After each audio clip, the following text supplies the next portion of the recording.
वडोदरा की महिलाओं के सशक्तिकरण और उद्यमिता को बढ़ावा देने के लिए फिक्की फ्लो वडोदरा चैप्टर ने एक बार फिर आयोजित किया है शहर का सबसे चर्चित लाइफस्टाइल बाजार अरिसो 4.0।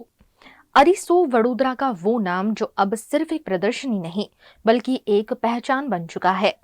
फिक्की फ्लो वडोदरा द्वारा आयोजित इस अनोखे लाइफस्टाइल बाजार का चौथा संस्करण 23 जुलाई बुधवार को शाम 5 बजे वडोदरा के एलेम्बिक आर्ट डिस्ट्रिक्ट में आयोजित किया गया। इस मेले में देश भर से चुने गए 38 डिजाइनर और ब्रांड्स अपने आर्ट और क्राफ्ट के साथ शामिल हो रहे हैं। यहाँ हर स्टॉल पर दिखाई दे रही है भारत की विविधता, नवाचार और आत्मनिर्भरता की झलक। अरिसो सिर्फ एक बाजार नहीं, ये मंच है उन महिलाओं के लिए जो अपने हुनर को पहचान दिलाना चाहती हैं। ये आयोजन फ्लो कम्युनिटी की ताकत और समर्पण का प्रतीक है। कैसे हो वडोदरा। मेरा नाम अवनी पटेल है। मैं फिक्की फ्लो वडोदरा से बोल रही हूँ।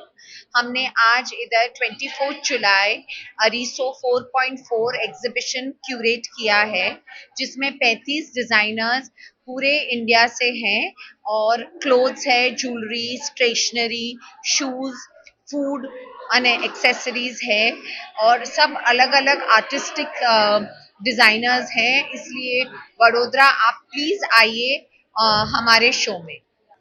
ये शो का पर्पस है कि इसके प्रोसीड्स हम नेशनल इनिशिएटिव के लिए है, sustainability, digital literacy, STEM program and हम बहुत सारी महिलाओं को ये सब कैटेगरीज में इनिशिएट कर रहे हैं, इसीलिए ये उसका बहुत बड़ा उसका स्वभाव है।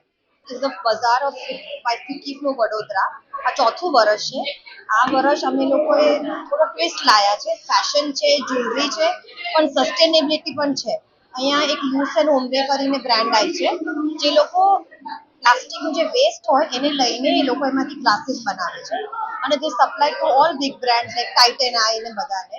પ્લસ અમે લોકોએ જે અમે નેશનલ ઇનિશિયેટિવ કરીએ છીએ તો કરજણમાંથી બધા બહેનો આવ્યા છે અને એ લોકોને અમે આખા વર્ષમાં જે બધી વસ્તુ ઘરે બેસીને જે શીખવાડ્યું છે એના સ્ટોલ્સ છે અને આજે અરીસોમાંથી અમે કમાઈશું આજે અમે એ પૈસા નેશનલ ઇનિશિયેટિવ્સમાં વાપરવાના છે। વડોદરાએ 5 ઇનિશિયેટિવ સ્ટાર્ટ કર્યા છે। એક સ્ટેમમાં છે કે બે નાની છોકરીઓને ભણવા મોકલો, એસ્પેશિયલી સ્ટેમમાં કરો, એટલે અમે ગામે ગામે અને સ્કૂલોમાં જઈને સમજાવીએ છીએ અને પછી જેને ઇન્ટરેસ્ટ હોય એ લોકો માટે ક્લાસીસ લઈએ છીએ। એવી રીતે અમે સાયબર સિક્યોરિટી માટે કામ કરીએ છીએ કે છોકરીઓ આજકાલ બધા સ્માર્ટફોન વાપરે છે, ગેમો રમતા હોય પણ એના દુરુપયોગ ના થાય એની માટે શીખવાડીએ છીએ।